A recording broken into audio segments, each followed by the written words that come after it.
Maintaining our transportation infrastructure in Texas requires cooperation and cost sharing between federal, state, and local authorities. But as budgets have become tighter, there's been some programs that have been pitched in the past year by TxDOT as a way for them to reduce their expenses.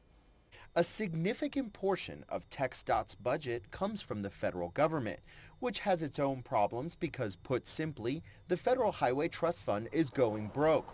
But for now, temporary funding measures are keeping money flowing to the state. We have for many years paid for roads and bridges through the gas tax.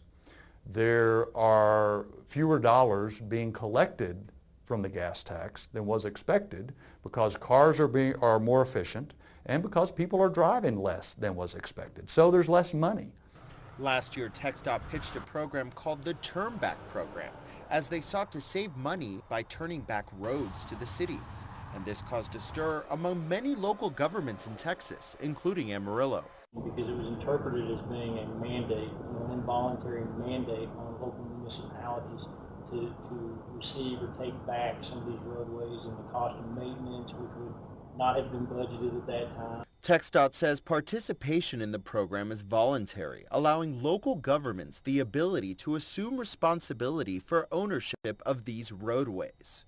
As of today, the city of Amarillo has not taken up TxDOT's turnback offer. We pay gas tax and we pay other funds to the state to get this maintenance. If they're going to cut that maintenance back and turn it back to the city, they need to provide us funding to take care of that, or our citizens are basically taxed twice. Representative Price told Pronews 7 that while the controversy over the turnback program is likely in the past, that issues with transportation funding are far from over. He told us that transportation funding in Texas is at the top of the legislative agenda for next year's session, and that they're looking at practical solutions to ensure that there's sustainable funding that doesn't leave the cities bearing all of the burden. Such great needs across the state that we will need to find ways to work together to achieve sensible, financing, sustainable financing, so we have some predictability in the future. And Representative Price added that they'll be looking at hopefully adding revenue streams specifically targeted at maintaining and expanding roads, and that hopefully all levels of government can cooperate successfully in the future and avoid the pitfalls that were associated with the Turnback program.